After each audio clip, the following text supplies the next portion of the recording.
Stillwater Woodcraft. We get back today to shooting the smoothbore flintlock and a little more of the smoothbore's versatility. Now, we've gone over a couple different loads for the smoothbore. Today I want to talk about the buck and ball load, which would basically be a full-size 60 caliber ball along with buckshot. Okay, this buckshot is, get where I'm at in the camera, is double-aught. Okay, I think, don't quote me on this, but I think double-aught is close to 32 caliber. Like I said, don't quote me on that. So there's a certain way we need to load this. When we're loading our gun, we're obviously going to have our powder charge on the bottom and then a wad. The next step is we're going to want to put our buckshot in. And the reason being is if our buckshot is on top of the ball, depending on the size of the buckshot, as this ball is getting pushed up the barrel by the charge, a smaller buckshot could get in between the barrel wall and the ball there and pinch. Again, depending on the shot size. Traditionally, this is how it was loaded, with the buckshot underneath the ball, so that's the way I do it.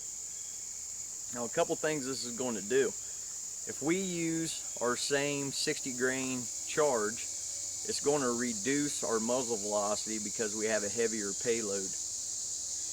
If we increase our payload, it's going to be heavier, therefore the perceived recoil is going to be just a little bit more. It's not that bad, it's just you'll feel it just a hair more, just the extra weight of the lead. So this load, you know, is it's lead hungry is the downfall of it.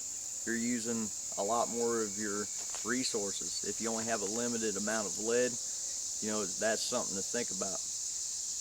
Now, in the 18th century, in my limited knowledge of this in period terms, this was mainly like a military load used in warfare, you know, not necessarily by the military proper, but in warfare. So let's look at how to load this up.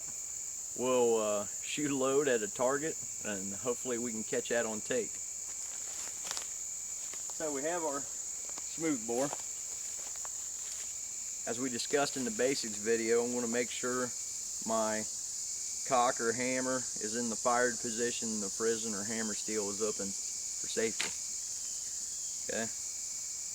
I want to measure my same 60 grain powder charge. Put my plug back in the horn.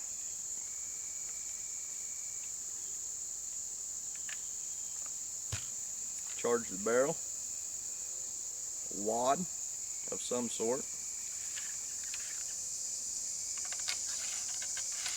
Push that down firmly on my powder charge.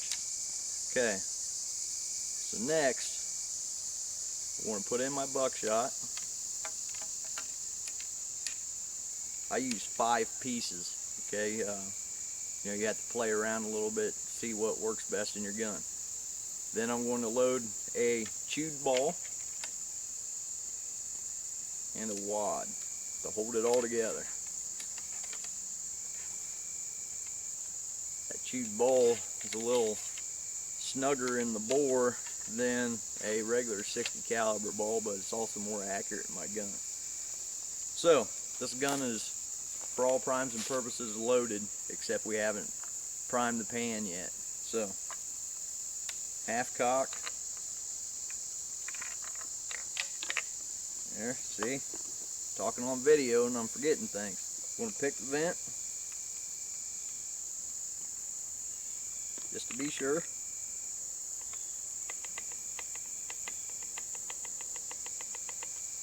I'll prime the pan. Replace the plug in my horn. Close the frizzen or hammer. We're ready to go. So let's set up this camera and I brought a chunk of board out here. I'm going to try to set the camera up to capture the impact of this load. So Alright guys, set a target up here in the woods, just a piece of board. I'm going to step back here about 20-25 yards or so and let it have it.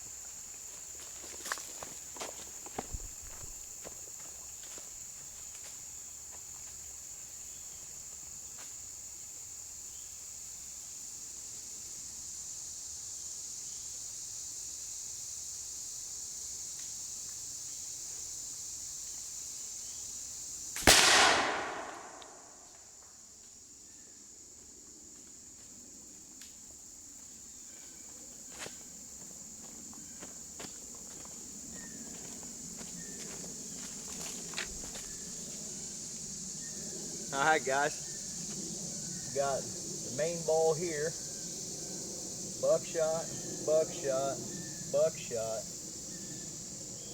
and I must have had a couple of them skip off the side of the board. So, you know, we are shooting in an open choke. Excuse me. So, there's a buck and ball load. Obviously deadly if we don't hit our target with the main ball. We can catch them with the buckshot.